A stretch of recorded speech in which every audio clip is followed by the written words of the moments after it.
Peach Pit. Hey, what's up? This is Cody here with you guys for the Peach Pit Podcast, episode number 3. How's everybody doing this month? Yep, I'm Randy. I'm excited to be here. Yeah. We got some cool stuff in store for this episode. Got a special secret guest. I don't know if we're going to say it. Yeah, I mean, it's already in the captions and stuff. Planetary Ghost is going to hang out with us today. And I'm super, super excited because they're incredible musicians. Yeah. Definitely leading the tech death scene in Atlanta. For sure. For sure.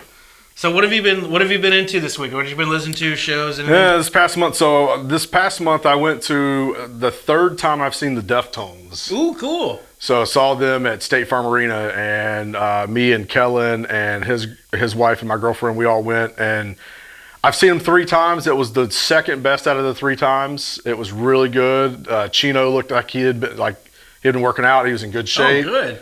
I mean, he looked healthy. He looked great. He was singing. Awesome. He was running all over the stage like a madman. Stephen Carpenter was doing great. He was Stephen Carpenter. He's doing his thing. It's amazing. They had some side guitarist there too that I don't know who that was playing. But they let him come out on stage for like certain parts, and then you could see that they made him go back for certain parts. Because certain parts he'd be out there on the stage, and then certain parts he'd be standing over behind the stage. Come on, yeah, we can't let anybody know you're playing Stephen's parts. Awesome. Something like that. But anyway, no, it was really good, man. The first time I saw the Deftones in Milwaukee was the best, though. Yeah. Yeah, I saw them at I can't remember the name of the place. It was in Milwaukee, Wisconsin. And I just remember it was them and the Dillinger Escape Plan, which is a really weird combination. Yeah, but a great show. But it was a great show. So I remember watching Dillinger and all these people standing there like, what the hell are we watching? Because if you've never seen Dillinger or if you don't know Dillinger, it's like really insane music. And the Deftones appeal to a lot of people. Sure. So there's a lot of people who come to watch the Deftones from a very, very wide variety of metal. And so when you get some people in there that don't listen to like technical, like really fast and complicated music, they're just like, what the hell's going on? Yeah. And that's basically the look on everybody's face whenever Dillinger's playing. I'm sitting there headbanging and I'm like, yeah, this is awesome. That's like, I went to go see Vader. I'm screaming with them and stuff. And then the next thing I know, I'm looking next to me and these people are looking at me like, what is this guy doing? Right. I saw Vader last year and I'd never seen him before. Origin opened for him. Okay. And I'd never heard of them, whatever. And those guys, man, you want to talk about technical.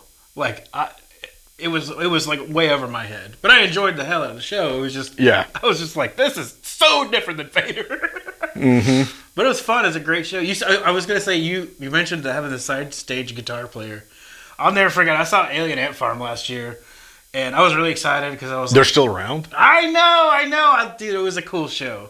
A Smooth Criminal thing that they had. That's like the only song that was like a decade or two ago, wasn't it? So they got famous for Smooth Criminal, but that's like my least favorite song on that album. The rest of the album's killer. And that Smooth Criminal cover they did was it's legit. great. It was great. But that was the rest a legit of Anthology cover. is really good. Anyways, I noticed I was on the front, like, woohoo, and I look over, and there's some dude just standing off stage, like hiding behind like the dressing room or whatever, playing every song with them plugged in.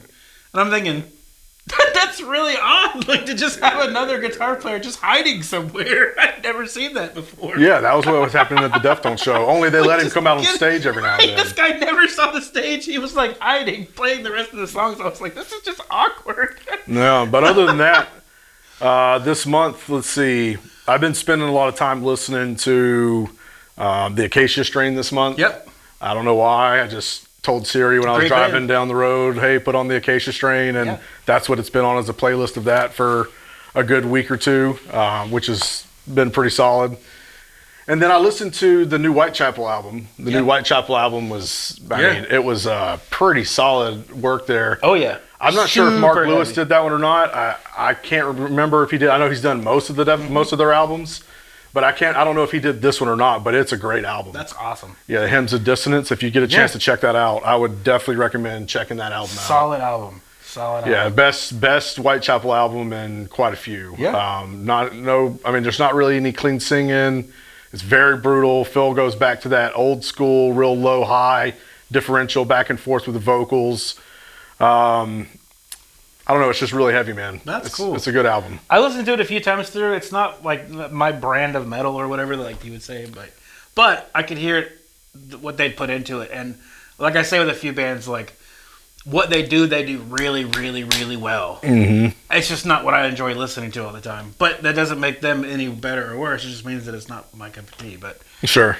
I spent the last 2 weeks or so in Louisiana doing a job out there. And so I told myself, I was like, I'm going to listen to just bands from Louisiana while I'm here. Which is, for me, like, I'm pretty... So you listen to Down. I listen to Down, Crowbar. I listen to a lot of Goat Whore. Like, okay. I was just on repeat. And I hadn't listened to Crowbar in a while. And I was kind of like... I put it on when I was driving down, and I was like, man, I forgot how good this was. And, like, we'd go to the next album, and I'm like, oh, it's even better. Like, and then I decided, all right, let's get off this. Let's go to Goat Whore for a little while. So I played, like, early Goat Whore, and then went to Down, and I was like, man, I'll tell you what, like, if I'm going to plan a trip around just a certain genre of music, you can get some really cool bands straight out of Louisiana. Like, I never ran out of music the entire time I was there because all those bands have a billion albums. Like, it was so much fun. But anyways, listen to a lot of stuff from Louisiana. It's interesting when you talk about that. I saw an article where 50 Cent just bought a huge entertainment complex in Louisiana. And he's like building, like, if you ever been to Rock Lilith in Pennsylvania? So, like, I know anyone who listens to, like, in the music industry probably knows Rock Lilith. Rock Lilith is this huge, like, performance stage center where you can go set up your show and practice and, like, play before you hit the road. So, like, you can work out all the kinks on, like, all your lighting and your sound setup and all that kind of stuff. It's like a big... Like a dress rehearsal. Yeah, like a big dress rehearsal space. And it's like some kind of thing that I saw 50 Cent bought in Louisiana. He's going to turn it into that and kind of some other stuff. Yeah, I didn't realize Louisiana was that big into the heart of a lot of musicians, but I guess it is. I just didn't know that. Oh yeah, the day after I got back from Louisiana, I went to the Earl and saw X Hoarder, who's from Louisiana again. It was just like, oh my god, and it was funny because I've always wanted to meet their vocalist Kyle, and I finally got to meet him for the first time, and that was really cool. But, like, I remember he posted on Facebook, he rolled into town wearing a Saints shirt. He's like, yeah, just repping whatever. And I was like, homie, you better take that off before you get to the venue because you're going to get mugged. Like, you can't wear a Saints jersey. I'm sorry. Not in East Atlanta Village. You're not going to wear a Saints jersey in EAV. It's not going to happen. But it was funny. He came out at the show and he was wearing a different shirt. And I kind of was like, yeah, good choice. Yeah. Might have taken your advice a little serious. I was like, don't you dare wear that here. But then, man, they killed it. And I'll tell you what, just a shout out for one of the bands. The opening bands were killer for that show. Heraclean, just, I mean, like I said, they turned the stage to wood chips in about 10 seconds. It was unreal good. I wish there had been a couple more people there early on to see them because they deserve a lot of credit. Yeah, we'll put some links in our description. Yeah, of Heraclean killed it, and then Restless Spirit got up and they do like a slowy, doomy kind of vibe with some like classic rock kind of influences, and it was like really good too. So by the time X Hoarder to the stage, I was like, wow, I've already seen two really good bands tonight. I mean, yeah, this is gonna be great. So. I don't know. It was a fun show. I love any show I get to go see at the Earl is really fun. Yeah, that's one of my favorite venues in Atlanta, and the food is amazing. So yeah, you can always count on a bite beforehand. So with Planetary coming on, let's talk a little bit about tech death, and let's talk a little bit about just technical music, like music that's technical by nature and very jazz oriented, and has a lot of those characteristics that we hear in a lot of that stuff from Planetary Ghost. Yeah. What are some of your favorite bands in that genre area?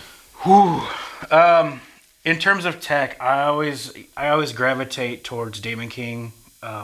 What Matt and those guys do is just phenomenal. I really, really enjoyed the Last Job album too. The Last Job for a Cowboy album. What was it, Moon Healer? Yeah, that was a killer album. And I feel like, I mean, I'm not like diehard into technical stuff. I'm more of a groove guy.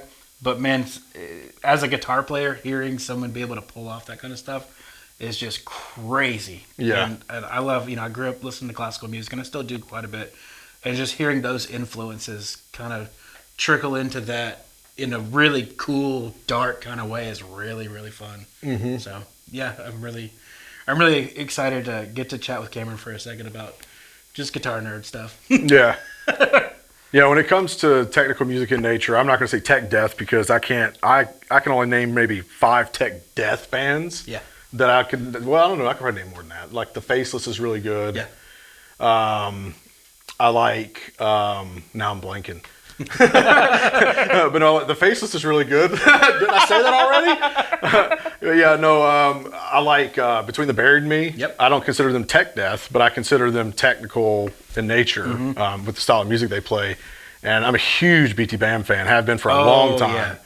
Yeah. And then, I grew up listening to them when they put out the Silent Circus album back in the day. I remember buying that from them when they were just a local band touring around, kind of a regional touring band. I remember getting that album from their merch booth. Oh, really? Yeah. That's cool. Yeah, so I still jam that today. There's something to be said for getting an album in a merch booth. Yeah, there is, This is a side note. It makes it more real because you're like, they're getting it from the people. Yeah. And you know where the money's going. Yeah, it's kind of a cool At least experience. you hope that they're keeping it. You're hoping that they're keeping what you're giving them. They're not having to divvy out to record labels and everybody else. I know. I don't take my artist money. But anyway.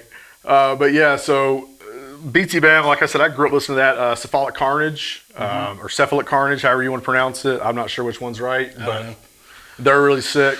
Cattle Decapitation. Oh, yeah. I saw them a couple years ago at, what was it? Buckhead Theater? No, it was at, it might have been Buckhead Theater. They were a headliner, and weirdly enough, Dark Funeral opened for them. It was like just, seeing the crowd was nuts because like you had like Dark Funeral guys like in like corpse paint and whatever. And then you could tell who the Cattle Decap fans were because they weren't in. Yeah, they weren't doing that. It was just wild. But it was a great show. I'd never seen Cattle Decap live, and I was like, they blew my hat off. I mean, they were nuts. Yeah, they're really good. They're really good. Well, you know who else is really good? Planetary Ghost. Yeah. So you guys make sure you stick around for the second segment. We're going to have Planetary Ghost on here in just a minute. We're going to talk tech death and gear and all kinds of stuff. So stick around. Yep. Hey, what's up, you guys? We're back again. Really, really excited to be here interviewing with the Planetary of Ghosts. Planetary Ghost is here with us, and we're super, super excited. Why don't you guys just start tell us about the new record that came out. Tell us a little bit about that. Well, tell us who you are. Oh yeah, so I'm Cameron. Randy gets excited. Just kidding, sorry. Why don't you guys tell us who you are a little bit? I'm Cameron. I play guitar for Planetary Ghosts, and yeah, that's all I do.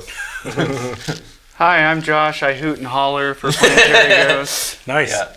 But yeah, no, the new EP just came out March 10th, right? Isn't that what that sounds March right? 10th. That sounds Something like about that. I right. think that's correct. It's early March. It was in March because you put out the single. The LCY single came out in February or January, didn't it?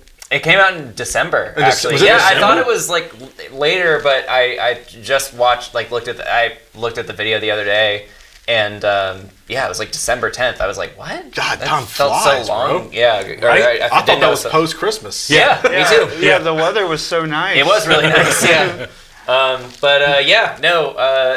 The EP Arbiter's Grounds, 4 songs. It's our essentially our first release. We did have an EP out before, but we decided to kind of start fresh. So, which that EP was good.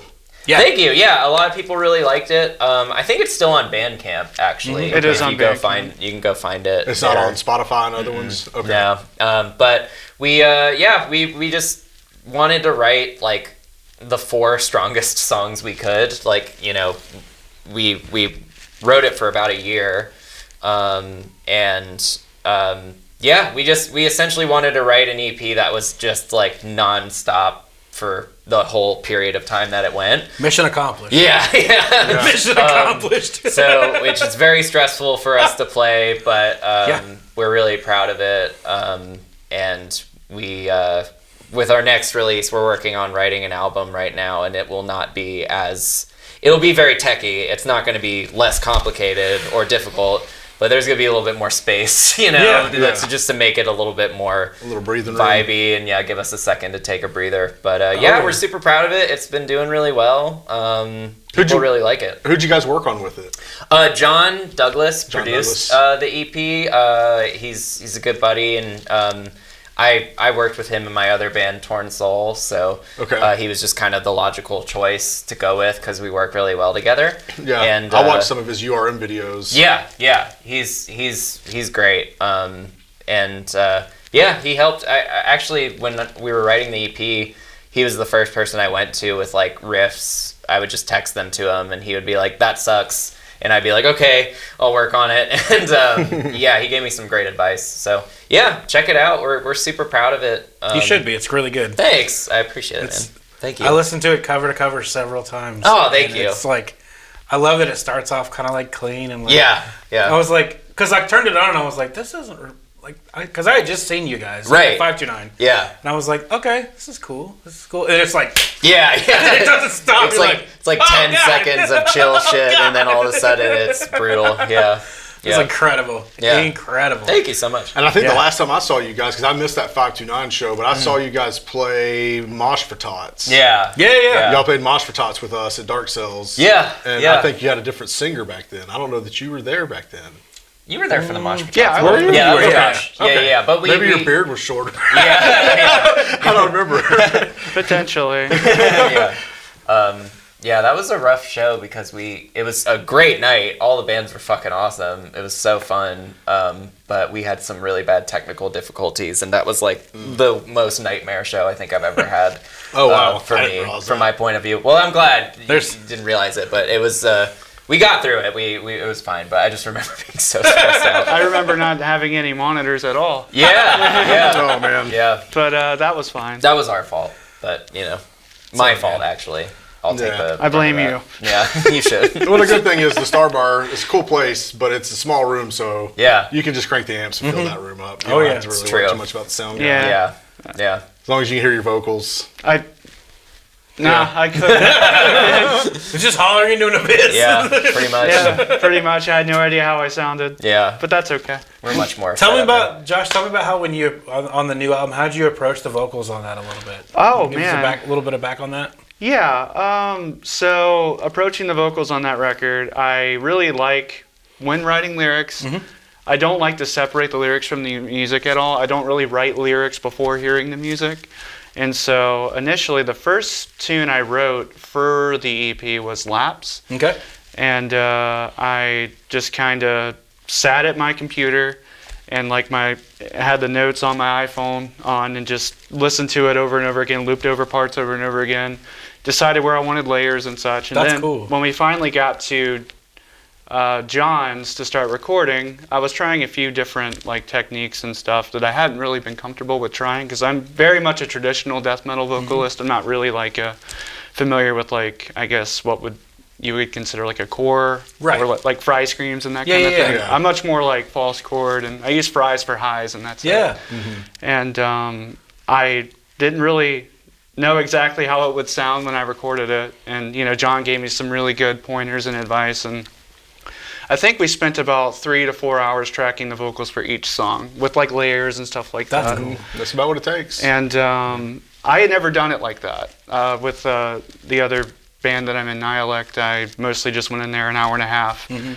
kind of like voice acting, read a line and then and then that's it. Maybe double it, maybe not. Y'all do comp tracking where you loop a section and go over that line 3 or 4 times, 5, 6 times, and then you comp all of them and see which one sounds the best? In some places, yes. Yeah, okay. There were, if I was, kind of in the zone, there were some sections where I just knocked it out at one go. But, a lot of it was comping, and a lot of it was layers, and a lot of it was... It pushed me harder than I'd ever been pushed. That's good, I think for all of us. It'll take it out of you. Yeah. One session. No, the studio is supposed to leave be exhausted. That too, man. Yeah. It's supposed to be stretching the limits. It's really ironic because the clean vocals on the record took 10 minutes total to record all of them, harmonies and everything, and then with the amount of layering for the harsh vocals and stuff, it was just really grueling. And I enjoyed it. I was very pleased with it, but I initially, I guess, for the clean vocal sections, I suggested it to Cameron, hey, what do you think about this? And he was like, I don't know. And I'm like, okay, well, I'm just going to record it anyway. Tell me if you hate it. And he was like, actually, I like this. And I was like, awesome. Okay, we're keeping it. It's a nice break. Yeah. It provides a little bit of a breath of fresh air because, after so long, you get vocal, but just grind. Yeah. And then you get a little bit of... You can take a breath. The song can take a breath and then jump back into it. It's kind of it's a really cool element of that album. I'm glad you liked it. Yeah. I'm a huge Opeth fan. Yeah. So that was Opeth and I guess kind of Deftones-y kind of like the way it's like layered in like harmonically speaking. That's where the place I was coming from. That's super cool.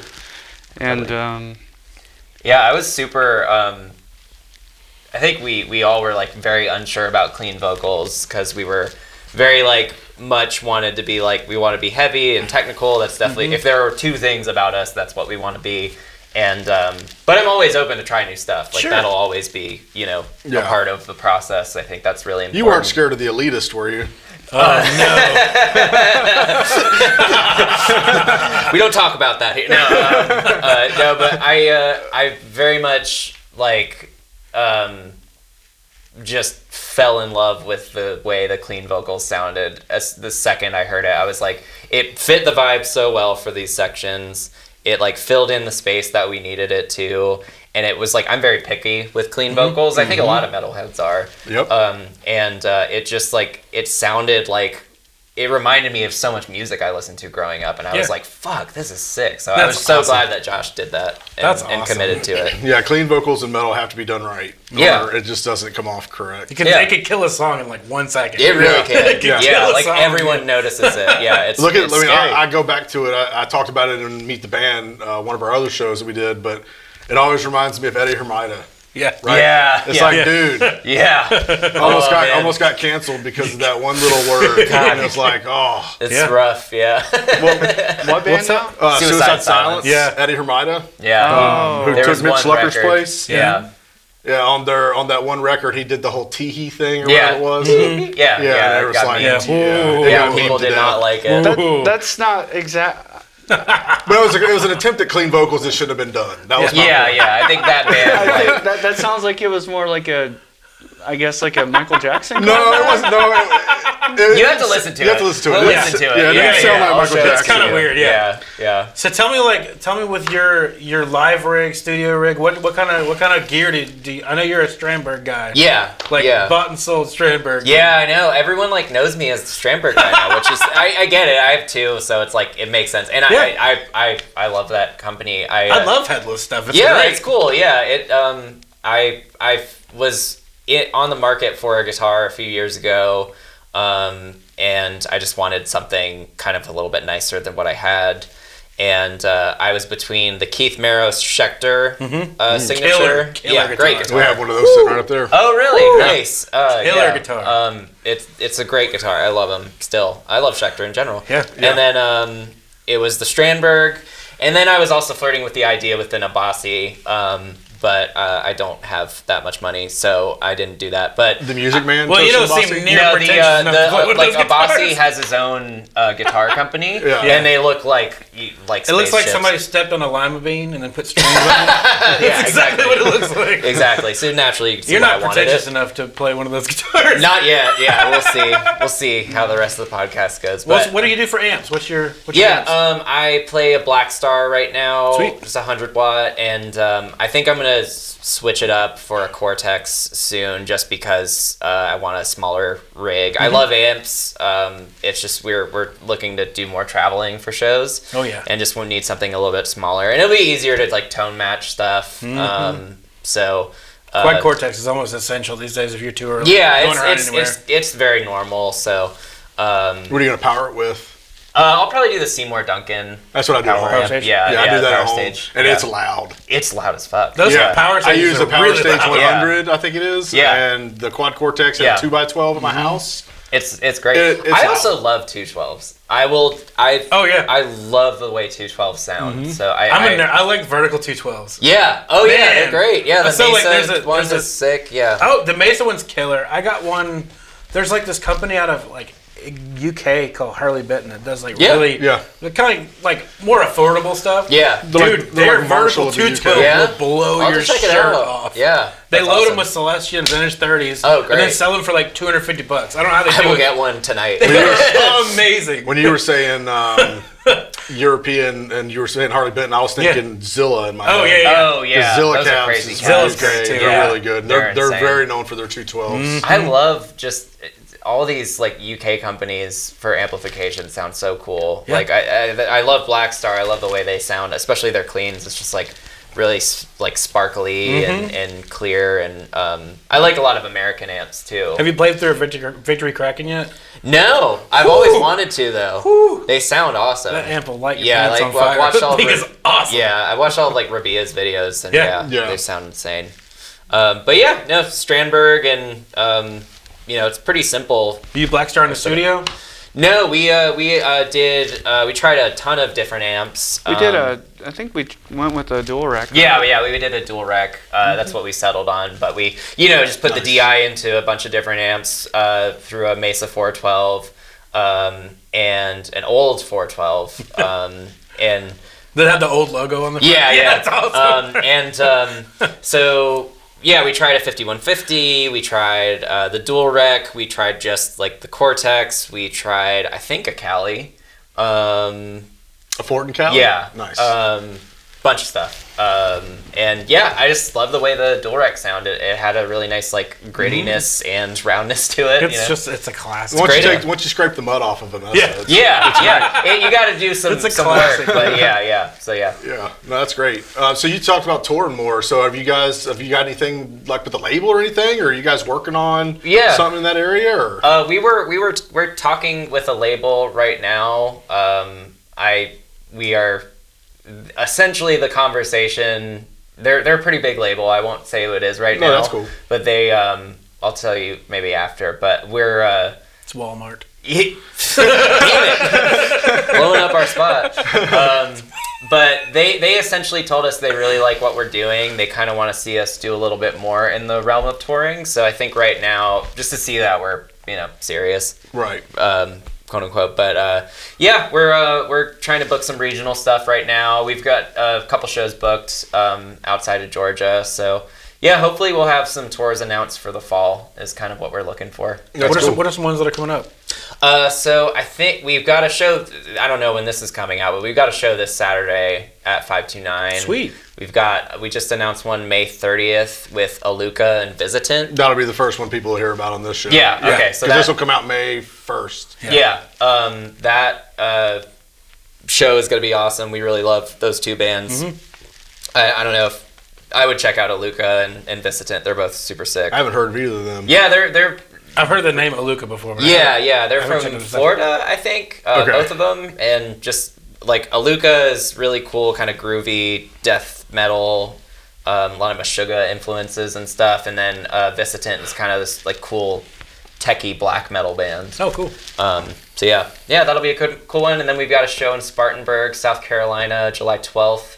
Sucker Punch Fest, Gimmicks headlining, nice. Void Eater is playing, bunch of crazy bands, a lot of Atlanta bands. That's cool. Too. Yeah, we're looking forward to that. It's gonna be fun. That's really cool. Yeah, every time I turn around, I hear about a new Atlanta band that I hadn't heard about before. Right? I'm like, man, there's so many. Oh yeah, yeah. Good crazy. Bands too, good right? Scene. It's not like they're horrible bands or bands you just wouldn't want to go see them. They're all good bands usually too. There's great bands right now. I think the scene has been really strong lately. We had a blast at that 529 show with Starved of Light and Subdivisions, and y'all crushed it at that show. Thanks, man. Yeah, I think that was the second or third time I've seen you guys, and it was just it felt different. That was a good one. It felt different. It felt really, really, really. Yeah, good. That one felt like we locked in. Everybody was there. It was awesome. Yeah, it was a great night.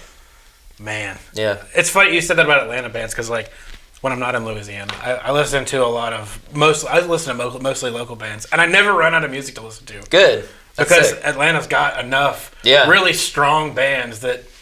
My playlist has got big name, internationally touring artists in it, but if you look at what I listen to the most, it's mostly local people. Right, that's awesome. Because I dig it. There's a lot of doom and a lot of death metal. Yeah. Oh, yeah. Yeah. A lot of doom and a lot of death metal. Big time.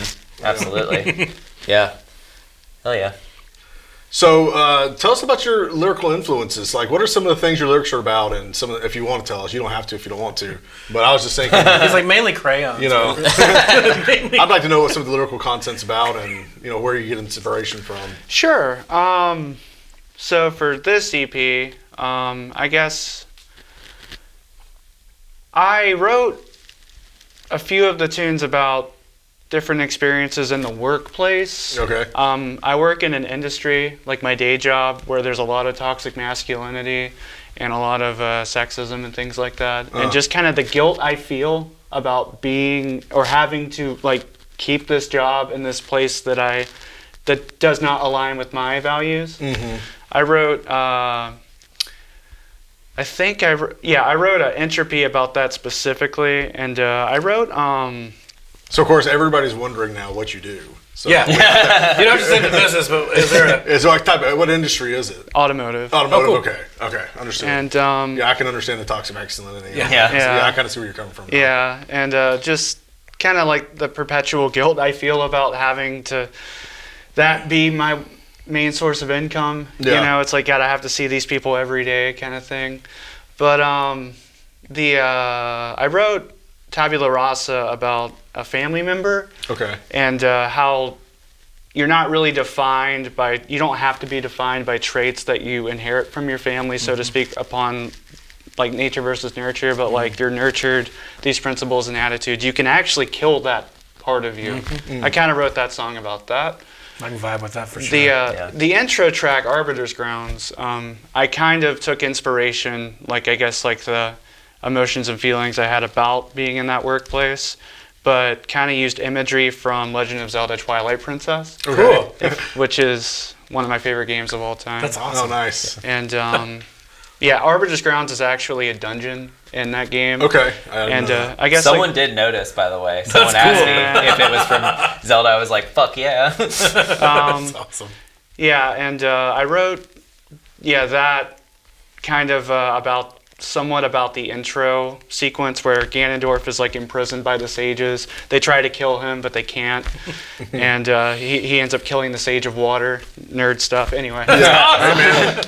And people I love how much nerdiness gets in metal too. Oh yeah, it's so funny. All it is a bunch of gurgling dog shit. Yeah. It's like, no, he's talking about an epic quest to save a princess. Like about a year ago, I was listening to an interview. I forget who it was, but they were talking about this song that was just absolutely brutal. And then they're like, "What'd you write it about?" And he's like, "Well, there was this video game I was playing once, and there's this really..." And I was like, "Really?" Yeah, it's wild. No idea. What? Yeah. What Go are ahead. you talking Go ahead. about? What was the other songs? So I guess Tabula Rasa and Arbiter's Grounds are about the same thing, like the toxic workplace thing with like the veneer of a video game I guess, over it.